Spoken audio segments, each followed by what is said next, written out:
Hechos capítulo 28, ¿ya estás ahí?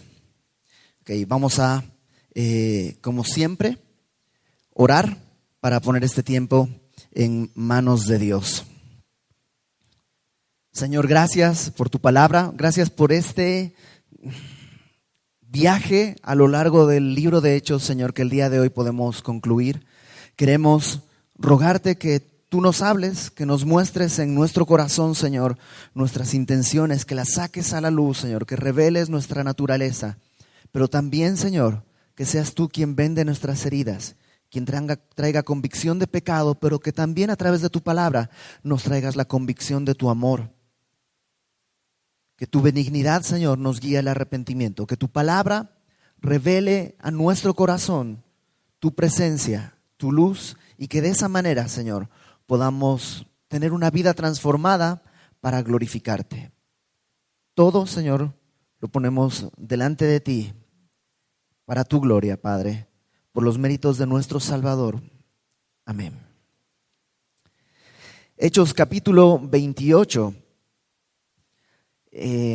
Pablo, después de haber hecho varios viajes misioneros, predicando el evangelio por gran parte del mundo conocido de la época, termina en Jerusalén siendo apresado porque los judíos lo acusaban de blasfemar contra el templo, lo acusaban de ser un peligro para el imperio, de ser alguien que podría estar armando una rebelión, ser cabecilla de los nazarenos. Eso es los cargos que los judíos tienen contra Pablo.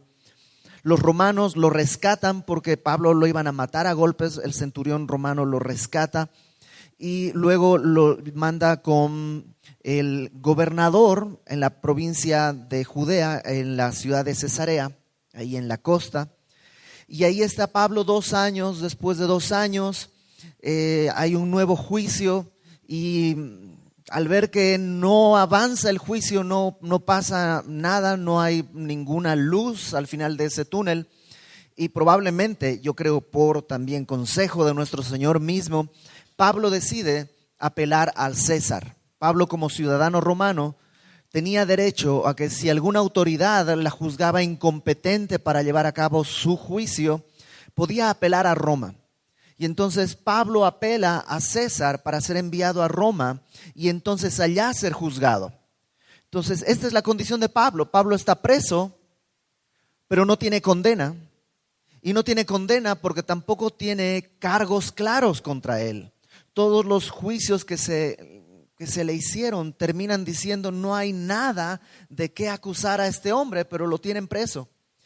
Bueno, al final deciden enviarlo a Roma como él había apelado, y toman a Pablo, está Lucas, están algunos compañeros más, hay otros presos que están junto con Pablo, está el centurión llamado Julio, con evidentemente sus 100 soldados, y está la tripulación del barco. Inician el camino hacia Roma en barco, pero por el tiempo en el que están iniciando la temporada, probablemente a finales de octubre, ya es un tiempo difícil, ya está el invierno muy cerca y el barco tiene que, debería haber hecho puerto en buenos puertos, deberían haber esperado ahí que pase el invierno, pero la tripulación se inquieta y tratan de avanzar y lo único que consiguen es ser enredados en una tormenta. ¿Te acuerdas de Euroclidón? Y esa tormenta los tiene a la deriva por 14 días. Después de 14 días son arrojados a la isla de Malta, y en la isla de Malta pues son rescatados por la gente del lugar y se les ofrece refugio por 3 meses hasta que pase el invierno. Bueno, hasta ahí hemos llegado la semana pasada, y si podemos poner el mapa. En el mapa vamos a ver dónde está la isla de Malta, y Sam me regaló este aparatito. Entonces aquí está la isla de Malta. Ellos estuvieron ahí por 3 meses, y al salir de Malta, lo que dice en el capítulo 28, versículo 10, dice que la gente del lugar Los honraron con muchas atenciones cuando zarparon y nos cargaron de las cosas necesarias. Pablo había sido de bendición para la gente del lugar, había sanado a muchos enfermos, a muchas personas, y ahora que ellos ya se tienen que hacer a la mar nuevamente para continuar su camino, la gente honra en agradecimiento a Pablo, cargándoles de todo lo necesario. Capítulo 28, versículo 11, ahí es donde vamos a comenzar el día de hoy. Pasados 3 meses nos hicimos a la vela en una nave Alejandría que había invernado en la isla, la cual tenía por enseña a Cástor y Pólux. Esta nave alejandrina era una nave grande, una nave igual que transportaba probablemente trigo o algo así, y había estado en la isla desde antes de que llegaran ellos, y pues seguramente se hicieron los arreglos para poder abordar la nave y continuar el camino hacia Roma. Esta última parte que dice, la cual tenía por enseña a Cástor y Pólux. Cástor y Pólux eran 2 gemelos, hijos de Zeus. Si tú eres Géminis, yo sé que el horóscopo no es, lo digo como información, ¿no? Los gemelos del signo de Géminis son Cástor y Pólux, ¿no? Entonces, estos 2 gemelos eran la insignia del barco en el que se están embarcando ahora Pablo y sus compañeros. Y te digo una cosa, he leído, sin exagerar, unos 10 o 15 comentarios exhaustivos del libro de Hechos. Exagerando, he leído unos 100, pero sin exagerar, unos 15. Y todos, cuando llegan a este punto, se brincan el asunto como si no pasara nada. No sé tú, pero a mí me llama la atención por qué Lucas añade este detalle. ¿Por qué no dice se subieron a un barco y ya? Dice un barco que tenía la enseña de Cástor y Pólux. Y la verdad no lo sé. No lo sé. He leído todos los libros que he podido encontrar, he escuchado muchas conferencias y hasta ahora no he encontrado una razón por la cual Lucas haya puesto este detalle. Por un lado, eso me anima, porque quiere decir que en verdad, en algún momento Dios tiene algo que puede mostrarme a través de eso. Porque hay cosas que las primeras veces que leí no entendía, y como 2, 3 años o 5 años después ya entendí. Y a lo mejor este es uno de esos tesoros que están ahí escondidos y que algún día, si Dios quiere, me permitirá entender. Lo que más cercano a una explicación encontré es que a lo mejor en aquella época esta nave era una nave conocida. Y entonces lo que Lucas está añadiendo es un dato que puede ser fácilmente corroborado por la gente de la época. O sea, no se subió a una leyenda, ¿no? Era un barco que tenía velas negras, no, es una leyenda, a ver si existe. No, esta era una nave claramente conocida, eso es lo que dice un comentarista. Y otro comentarista dice, probablemente es una de las cosas que la arqueología y las ciencias van a encontrar para validar una vez más que los hechos narrados en toda la palabra son reales. Y un día probablemente no sé cómo se dice, desenterrar del agua, ¿no? Se logrará encontrar este barco y a lo mejor lo encontrarán y estará y la enseña de Cástor y Pólux y diremos, ok, ese es el barco que Pablo tomó para salir de Malta. Dicho sea de paso, en Malta hay una bahía que ahora se llama Bahía de San Pablo porque es donde se supone que enclavaron el barco y ahí hay una pequeña capillita y toda la cosa. Pero hace unos años un investigador no estaba satisfecho con la geografía. Decía, este lugar no es el lugar que describe la Biblia. Dio un par de vueltas por la isla, que no es muy grande, dio un par de vueltas y encontró un lugar en el que dijo, yo creería que aquí debería ser el lugar. Es más lógico que aquí sea donde encallaron el barco de Pablo. Unos años después de que él haya hecho esa nota, se encontraron un pescador, encontró un poco más mar adentro, pero en esa zona, encontró 4 anclas que estaban pues en el fondo del mar y están el día de hoy en un museo ahí en Malta. Los puedes buscar en internet, busca anclas del barco de Pablo, isla de Malta, una cosa así, y ahí están. No quiere decir que esas sean las anclas que dejaron en el barco con el que Pablo naufragó, pero pues simplemente muestra que efectivamente ahí pudo haber sido.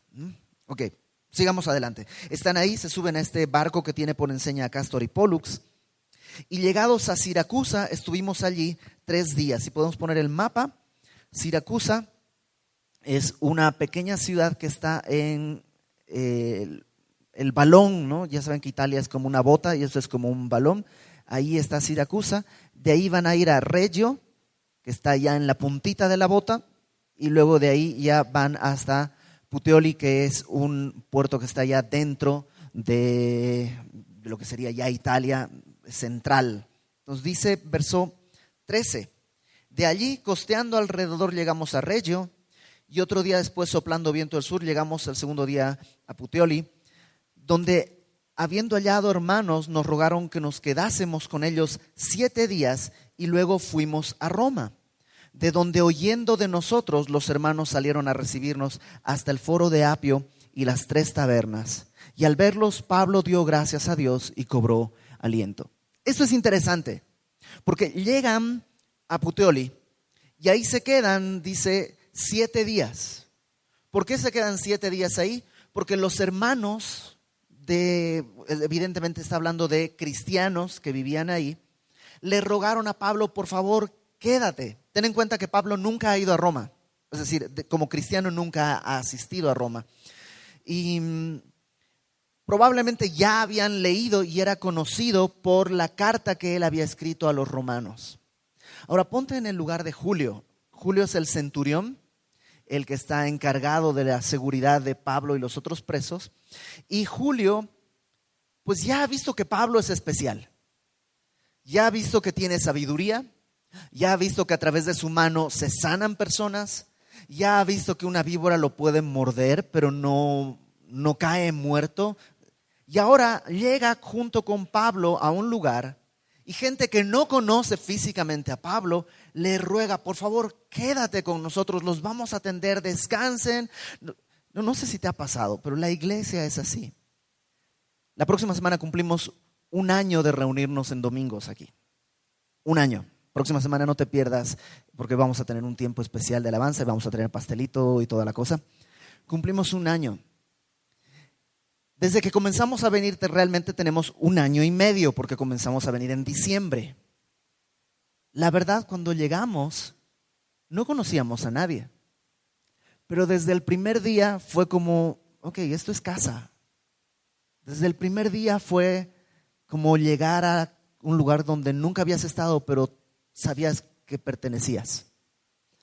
Y eso es lo que hace solamente la comunión con Cristo.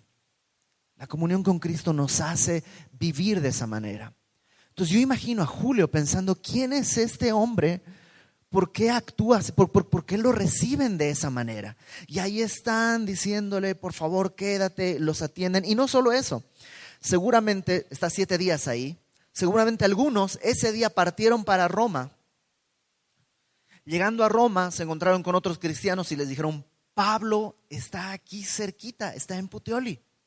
Ah, ¿dónde? Allá, órale. Pues vamos y arman una comitiva de Roma y salen a recibir a Pablo y lo encuentran en el foro de Apio algunos, que está a 65 kilómetros de Roma, y otros lo encuentran en las 3 tabernas, que está a 48 kilómetros de Roma. Es decir, Pablo estuvo 7 días, comenzaron ya a caminar y al llegar al foro de Apio encontraron algunos hermanos que de Roma habían ido a verlo. Y luego siguieron caminando y encontraron en las 3 tabernas a otro grupo de hermanos que había salido a verlo. 65 kilómetros. Y no había coches, no había transporte público. Caminaron 65 kilómetros porque sabían que Pablo tenía un mensaje claro de Dios. ¿Sabes? Vale la pena. Vale la pena. El día de hoy vivimos en una era de muchas comodidades. Mucha gente me pregunta, oye Iber, ¿por qué no transmites por internet la reunión de domingos? Y mi respuesta es, pues, ¿para qué quiero transmitir por internet? Es que hay gente que a lo mejor puede ser bendecida por la reunión. Y digo, ok, para empezar hay muchas reuniones que se transmiten por internet. Y para transmitir por internet me quedo en mi casa, allá en México, y aquí pongo una pantalla y alguien que ponga play y listo, ¿no? No, no se puede sustituir la comunión que tenemos cara a cara. No se puede sustituir el reunirnos como familia. Incluso no se puede sustituir el que dices, me choca que venga fulanito. Y la palabra dice que el rostro con rostro, o sea, la cara, el roce de un hermano con otro es lo que aguza. ¿Cómo puedo aprender a perdonar si estoy en mi casa viendo por internet? ¿Cómo puedo aprender a perdonar que fulanito ya no me habla y tengo que venir y saludarlo? ¿Cómo si no a través de la comunión que tenemos así en vivo? Y vale la pena el esfuerzo. Yo sé, hay circunstancias especiales, hay personas que por alguna enfermedad no pueden trasladarse, no pueden moverse. Yo lo entiendo, en esos casos la transmisión por internet es una gran bendición y es un recurso. Y algún día tal vez lo haremos. Si te soy sincero, a mí no me quita el sueño, ni me produce ni tengo anhelos de tener fans por internet. Dios me trajo por su gracia a estar en esta iglesia con las personas que Dios traiga aquí. Y es el Señor quien tiene que traerlas. No estoy haciendo una campaña para que venga la gente. Lo que quiero es que la gente conozca el Evangelio y las personas que traiga acá, pues poder enseñarles la palabra de la mejor manera en la que yo pueda. Que sé que va a ser ineficaz, pero que el Espíritu es suficiente para hacer lo que nosotros como personas no podemos.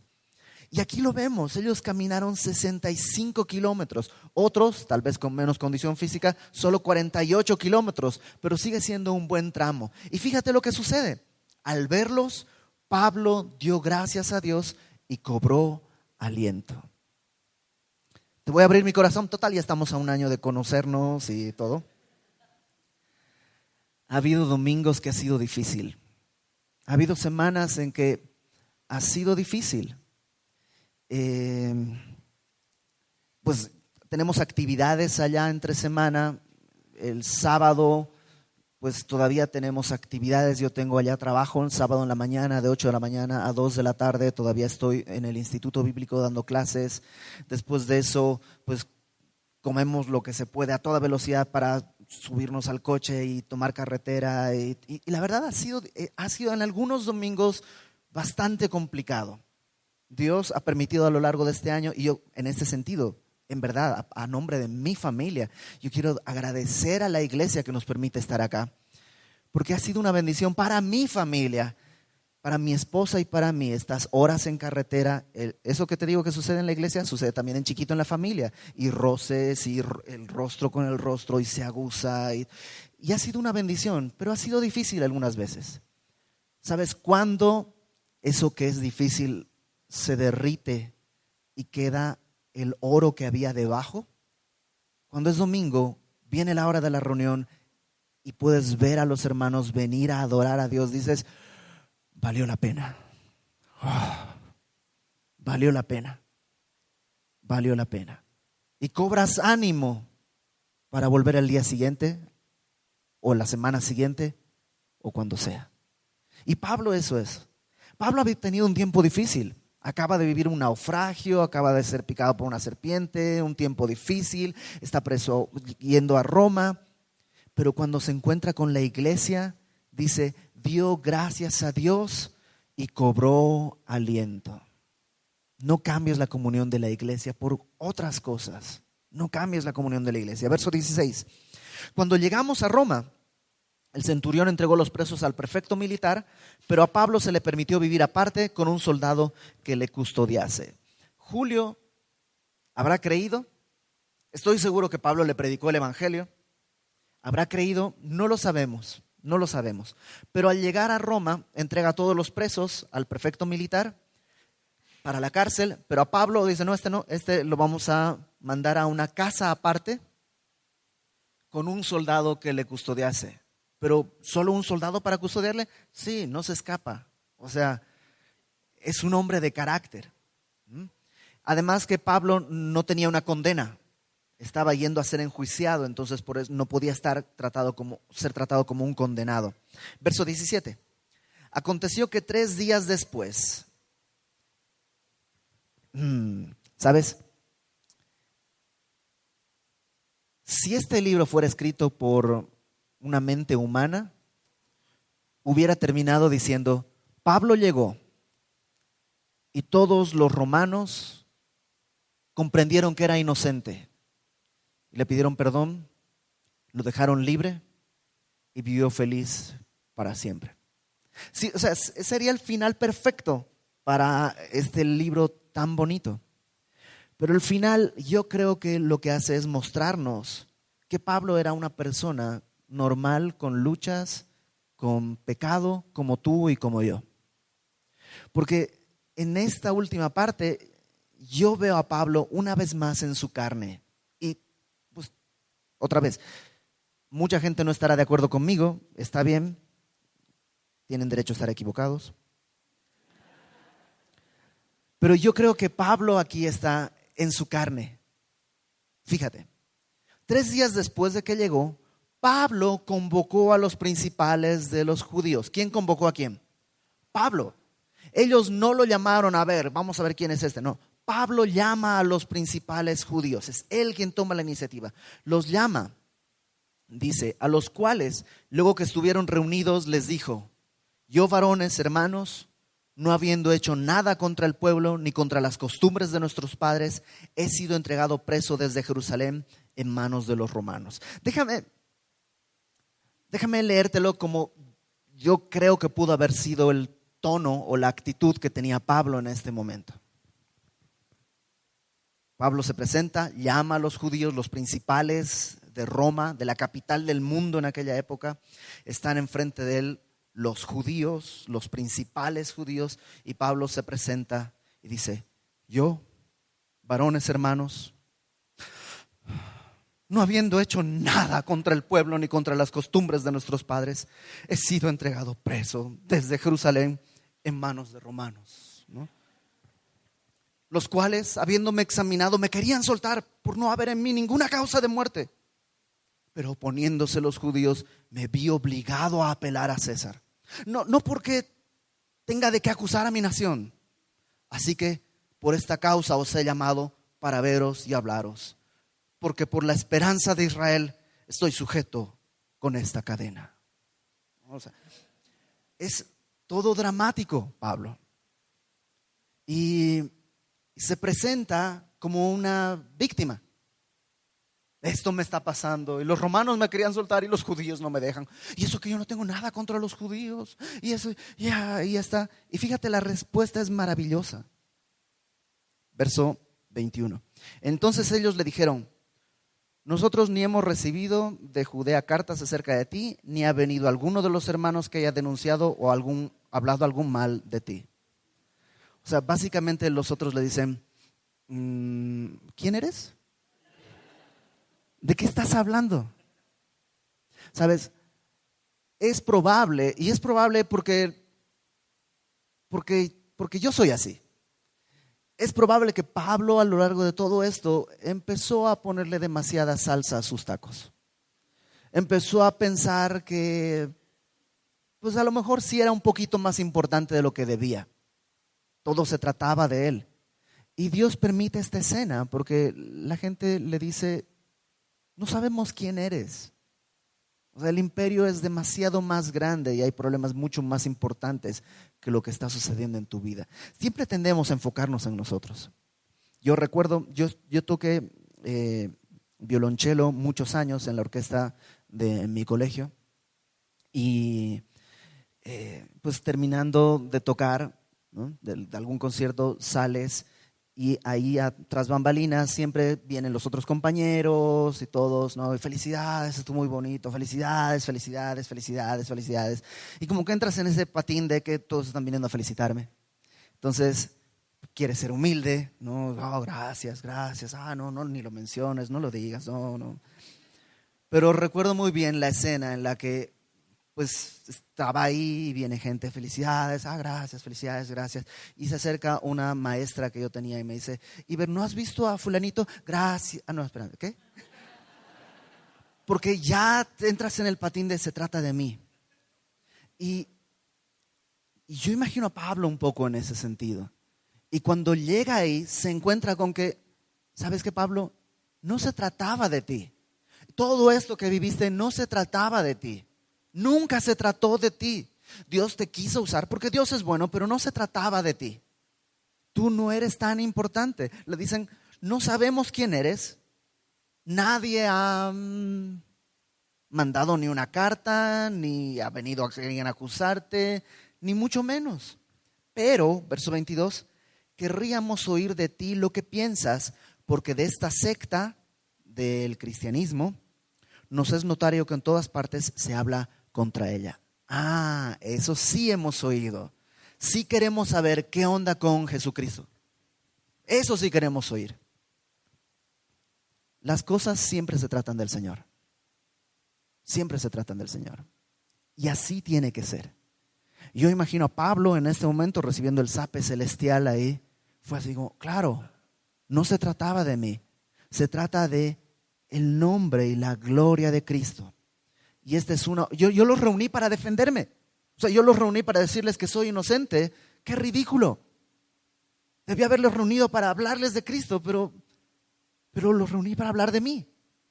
Entonces, después de ese shock probable, le dice en verso 23, habiéndole señalado un día, vinieron a él muchos a la posada, a los cuales les declaraba y les testificaba el reino de Dios desde la mañana hasta la tarde, persuadiéndoles acerca de Jesús, tanto por la ley de Moisés como por los profetas. En ese momento pareciera que Pablo les dice, oigan, ok, de eso tengo que hablarles, es verdad, solo que necesito orar y arrepentirme. ¿Qué les parece si nos vemos la próxima semana o en 3 días? Y hace una cita con ellos, y ya para esa segunda cita ya está Pablo preparado, enfocado, y lo que hace es testificar acerca del reino de Dios, acerca de Jesucristo, y lo hace utilizando las Escrituras. Lo hace utilizando la ley y los profetas. Verso 24. Ahora, ¿te das cuenta que Pablo una vez más está torciendo un poquito su llamado? ¿Te acuerdas? Desde el principio vimos que Pablo, cuando Dios lo toma, le dice, te voy a enviar, número 1, a gentiles, número 2, a reyes, y número 3, a los hijos de Israel. Y cuando llega a Roma, capital del mundo gentil, ¿a quiénes convoca en primer lugar? A judíos. Convoca a judíos y está un poco otra vez tratando de picar donde no debe picar. Y obtiene el resultado que tiene que obtener. Verso 24. Algunos asentían a lo que se decía, pero otros no creían. Y como no estuviesen de acuerdo entre sí, al retirarse les dijo Pablo esta palabra. Después de predicarles, ellos dicen, no estoy de acuerdo, si estoy de acuerdo, están medio divididos. Y dicen, bueno, pues vámonos. Y ya casi cuando se están yendo, Pablo les dice, espérense. Tengo algo más que decirles. Y les dice esto que es muy fuerte.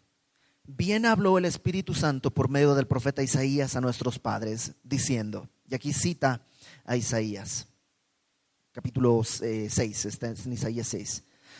Ve a este pueblo y diles, de oído oiréis y no entenderéis, y viendo veréis y no percibiréis.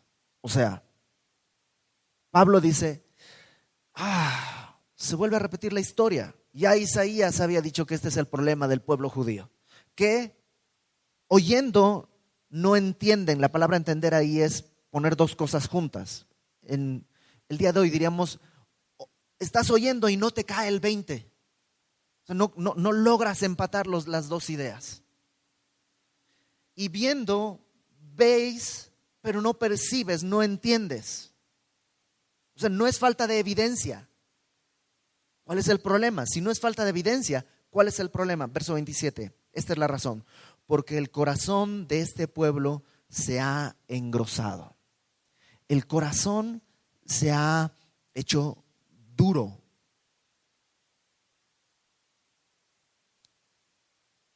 ¿Y cuál es el resultado de un corazón que se ha endurecido? Con los oídos oyeron pesadamente, Sus ojos han cerrado para que no vean con los ojos, oigan con los oídos, entiendan de corazón y se conviertan y yo los sane. No ha sido falta de evidencia, pero el haber estado expuestos a la verdad, en vez de haberles llevado a la verdad, ha endurecido su corazón. Y eso nos puede pasar. Y eso sucede tristemente en muchos hogares que son cristianos, ¿no? Conoces lo que es lo que le llaman el cristiano de cuna, que es alguien que siempre ha vivido en ese ambiente, pero en algún momento se le ha hecho tan común vivir en la religión del cristianismo, que ahora la verdad ya no penetra en su corazón, sino endurece su corazón. El problema está en la verdad. Lo que tiene que hacer ese niño es salir y vivir su vida para que aprenda lo que es el evangelio. No, lo que necesita es arrepentirse. Lo que necesita es volver a abrazar la verdad. La verdad siempre va a ser buena y siempre va a ser perfecta. El problema no está en la verdad. El problema está en mi corazón, que yo he permitido que se endurezca y por eso ya mis oídos no escuchan, ya mis ojos no ven y ya no puedo ser sanado. Y lo que Pablo les dice es, eso están viviendo, lo mismo que vivieron nuestro pueblo desde el tiempo de Isaías. Verso 28, sabed pues que a los gentiles es enviada esta salvación. Y pareciera que en este momento Pablo termina de decir, ok, ya entendí, Señor, mi tarea es a los gentiles. A los gentiles es enviada esta salvación de Dios y ellos oirán. Y cuando hubo dicho esto, los judíos se fueron teniendo gran discusión entre sí. Y Pablo permaneció 2 años enteros en una casa alquilada y recibía a todos los que a él venían, predicando el reino de Dios y enseñando acerca del Señor Jesucristo abiertamente y sin impedimento. Estuvo 2 años Pablo esperando su juicio y esos 2 años los invirtió predicando el evangelio y hace 2 cosas. Dice predicar el evangelio y enseñar acerca del Señor Jesucristo, que son 2 cosas que tú y yo podemos hacer, pero que algunas personas están más inclinadas hacia una que hacia otra. Predicar el evangelio habla de anunciar las buenas nuevas. Y hay gente que tiene una gracia especial para eso. Todos tenemos el llamado, todos tenemos el encargo. Pero hay gente que tiene una gracia especial en el evangelismo. Hay gente que tiene una gracia especial para anunciar las buenas nuevas. Que su manera de ser, su carácter, cualquier cosa hace que eso fluya muy fácilmente. Pero probablemente ese que fluye muy fácilmente en el evangelismo es un poco torpe a la hora de enseñar al que ya es creyente. Y habrá algunos que a la hora del evangelismo pues son medio torpes en su manera de presentarlo, pero a la hora de enseñar realmente entiendes el mensaje de Dios con claridad. Entonces Pablo hacía las 2 cosas y yo te animo a que tú preguntes al Señor, ¿dónde te quiere usar más? ¿En la enseñanza o en el evangelismo? No quiere decir que vas a dejar de hacer el uno o el otro. Los 2 son un encargo del Señor. Pero a lo mejor Dios quiere enfocarse en que usarte más de una manera que de otra. Entonces, eso hacía Pablo, enseñaba y predicaba abiertamente y sin impedimento.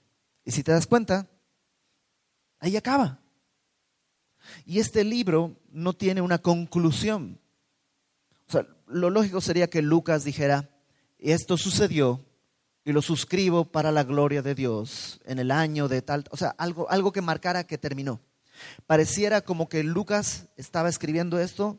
Yo siempre tengo esta idea que está terminando sin impedimento. Le dicen, Lucas, a comer. Ok, entonces deja la pluma, sale a comer, pero ya nunca regresa a terminar de escribir, porque queda así incompleto. Y probablemente tiene que ver con que si el libro de Hechos registra lo que Dios hace, los evangelios registran lo que Dios hizo a través de su cuerpo físico. El libro de Hechos registra lo que Jesús hace a través de su cuerpo, que es la iglesia. Todavía la iglesia existe y todavía esto no se ha terminado. Ahora,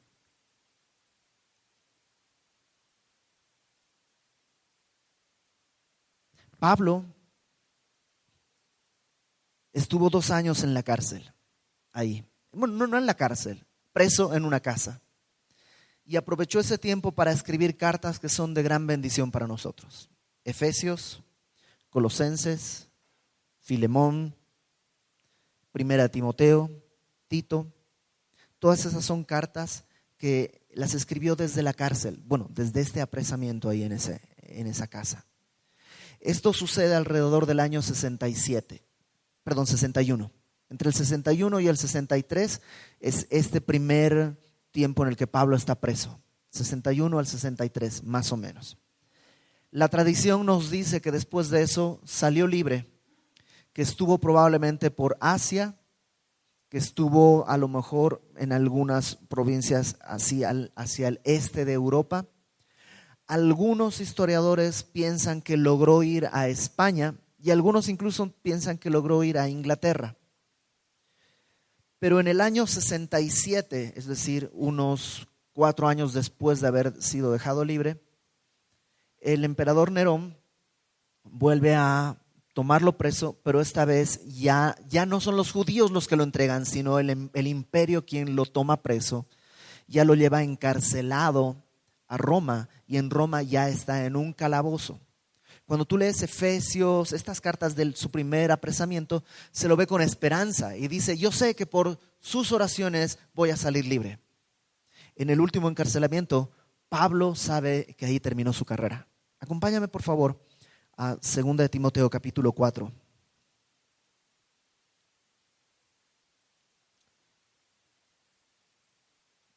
Desde la cárcel, ya cárcel, al final, Pablo escribe la segunda carta a Timoteo. Y yo te invito a que leas 2 de Timoteo en tu casa, es una carta muy cortita, léela, entendiendo eso, son las palabras de un hombre que sabe que está a punto de morir. Son las últimas recomendaciones de Pablo a Timoteo, que es su discípulo y que sabe que va a enfrentar un mundo difícil, porque hay una persecución. Hasta en el libro de Hechos, la persecución que vemos siempre es de parte de los judíos. Más tarde, la persecución va a venir de parte del imperio y va a ser muy sangrienta. Nerón va a tomar a muchos cristianos para entregarlos en las arenas del circo para que sean devorados por animales, o algunos los desnudaba, los empalaba, es decir, los atravesaba en un palo, los rodeaba, los mojaba en aceite y les prendía fuego y así los plantaba en su jardín. Y decía, él se paseaba desnudo en su carroza diciendo, ustedes que son la luz del mundo son los que iluminan mi jardín. Y eso es lo que va a vivir la iglesia y va a vivir Timoteo y van a vivir muchos otros. Pablo está en la cárcel y desde la cárcel escribe 2 de Timoteo y quisiera que leyéramos, solamente voy a leer 2 de Timoteo capítulo 4, que son sus últimas palabras. Pablo le dice, te encarezco a Timoteo, delante de Dios y del Señor Jesucristo, que juzgará a los vivos y a los muertos en su manifestación y en su reino, que prediques la palabra. Le dice, por favor, Timoteo, predica, insta a tiempo y fuera de tiempo, redarguye, reprende, exhorta con toda paciencia y doctrina, porque vendrá tiempo cuando no sufrirán la sana doctrina, sino que teniendo comezón de oír, se amontonarán maestros conforme a sus propias concupiscencias y apartarán de la verdad del oído y se volverán a las fábulas. Sé tú sobrio en todo, soporta las aflicciones, haz obra de evangelista, cumple tu ministerio. No sé si puedes sentir hasta la desesperación de Pablo por su hijo espiritual, ¿no? Yo ya estoy para ser sacrificado, el tiempo de mi partida está cercano. He peleado la buena batalla, he acabado la carrera, he guardado la fe. Pablo no dice, he fundado 10 iglesias, he predicado a 500,000 personas. Pablo dice, hay 3 cosas que puedo poner como bandera en mi vida.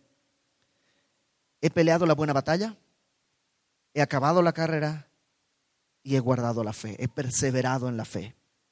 Por lo demás, me está guardada la corona de justicia, la cual me dará el Señor juez justo en aquel día, y no solo a mí, sino a todos los que aman su venida. Para el verso 9, Pablo se pone muy íntimo. Procura venir pronto a verme, porque Demas me ha desamparado amando este mundo y se ha ido a Tesalónica. Crescente fue a Galacia, Tito a Dalmacia. Solo Lucas está conmigo. de todos sus amigos, de todos los que han estado, de todos los que ha predicado, de todas las iglesias que ha fundado, solo Lucas está con él. Toma a Marcos. ¿Te acuerdas que Pablo tuvo un problema con Marcos al principio de su segundo viaje misionero? Porque Marcos se apartó y se regresó a Jerusalén y se pelearon con Bernabé por culpa de Marcos. Al final de sus días Pablo le dice, toma a Marcos, tráele contigo cuando venga, porque me es útil para el ministerio. Y uno pensaría, Pablo, te van a matar, ¿de qué ministerio me estás hablando? Pues todavía tengo vida, todavía hay un carcelero, todavía hay un guardia, todavía hay un verdugo, alguien todavía tiene oídos y yo todavía tengo lengua.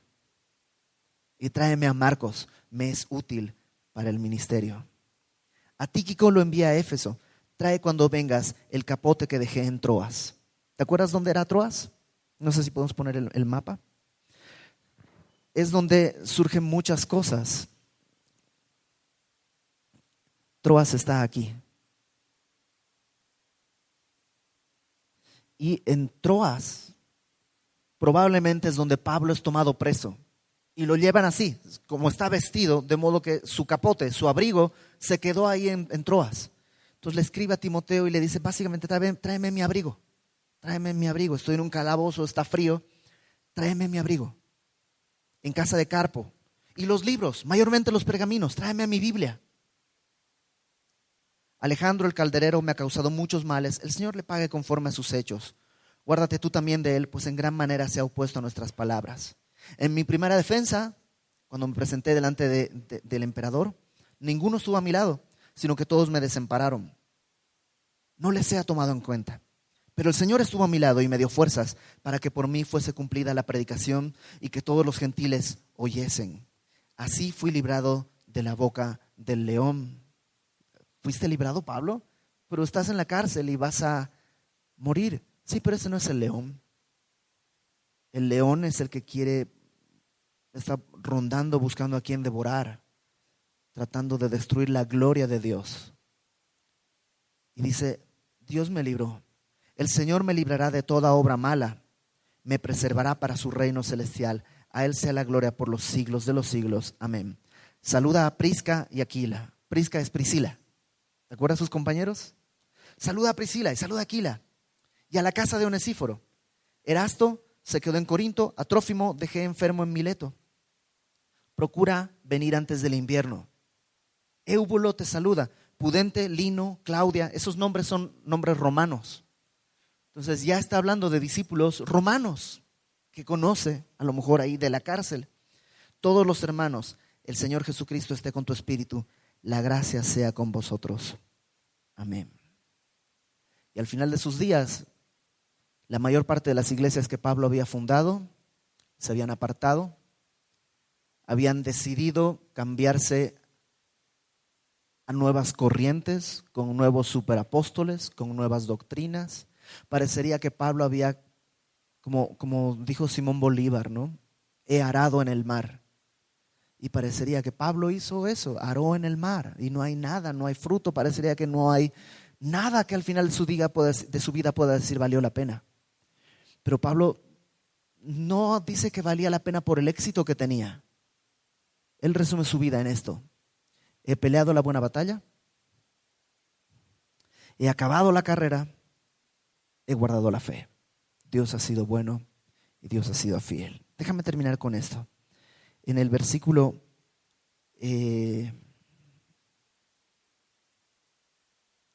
6, cuando dice, el tiempo de mi partida está cercano. La palabra partida, cuando dice el tiempo de mi partida, la palabra partida literalmente quiere decir soltar las amarras de un barco. Entonces es como que él estuviera diciendo, ya es tiempo de que me adentre al mar de la eternidad con mi Señor. Hasta ahora he vivido amarrado a este muelle, a esta tierra, a este mundo. Y sí es difícil estar amarrado porque vienen las olas y te golpean y todo, pero ahora es tiempo de soltar las amarras. Lo curioso es que esa misma palabra se utiliza para cuando vas a desarmar una tienda de campaña. Entonces Pablo también está diciendo, ya es tiempo de desarmar este tabernáculo. Ya tengo una casa donde ir, es tiempo de quitar esto. Y es la misma palabra que se utiliza también para cuando un preso era dejado libre. Y él dice, ¿te acuerdas en Romanos cuando Pablo exclama y dice, ¿quién me librará de este cuerpo de muerte? Y es como que dijera, Dios me va a librar de este cuerpo de muerte. Mi partida está cercana, pero no es una mala noticia. ¿Por qué? Porque he peleado la buena batalla, he acabado la carrera y he guardado la fe. Todos estos personajes tuvieron su tiempo y su oportunidad. Este es nuestro tiempo y esta es nuestra oportunidad. Este es nuestro momento para vivir para el Señor. Pablo hizo lo que tenía. Tenía 24 horas por día, tú también, yo también. Tenía dificultades, tú también y yo también. Tenía el mensaje del Evangelio, tú también y yo también. Todo lo demás lo pone el Señor. Lo único que necesitamos es decirle, Señor, quiero poner mi cuerpo en sacrificio vivo, santo y agradable delante de ti. Esa es la manera lógica en la que yo puedo adorarte. Romanos capítulo 12, versículos 1 y 2. Así que vamos a orar. Alguien dice por ahí que el libro de Hechos se llama Hechos, no discursos. Entonces, que nuestra vida al final no se llame los discursos de Ibert, sino que alguien pueda escribir los hechos de Ibert. O como normalmente se dice, estamos cada uno de nosotros en Hechos 29. Y tú y yo podemos decidir cómo se va a escribir eso. Vamos a orar. Señor, gracias por permitirnos terminar de estudiar este libro y porque en tu bondad lo que nos muestras es que tenemos esperanza, que el camino delante de ti depende de ti, que tú puedes tomar a un religioso y usarlo para tu gloria, y a un pescador ignorante y usarlo para tu gloria. Y tú puedes tomar, Señor, a cualquier persona, algunos temerosos e infieles como Marcos, y restaurarlos y ponerlos delante de ti para tu gloria. Y aquí estamos, Señor, somos así. Entre nosotros hay algunos inteligentes, hay algunos no tanto, hay algunos fuertes, otros no tanto, algunos enfermos, otros no tanto. Tenemos todas las edades, Señor. Somos muy distintos, pero todos tenemos la misma necesidad de ti y de tu Espíritu. Y todos anhelamos ser usados por ti. Que tú hagas tu obra, que en tu misericordia tú reveles día a día tu voluntad a nuestra vida y nos des fe para ponerla por obra. Que todo lo que hemos aprendido en tu palabra pueda ser hecho realidad en nuestra vida y que de esa manera tú, Señor, nos permitas un día, cuando entreguemos los ojos y las manos, cuando entreguemos nuestra mirada delante de ti, podamos decir con humildad, porque es tu honra, tu gloria, podamos decir con humildad, hemos peleado la buena batalla, hemos acabado la carrera y por tu amor hemos guardado la fe. Toda la gloria para ti, Señor. Nos ponemos en tus manos en el nombre de nuestro precioso Salvador, nuestro Señor Jesucristo. Amén.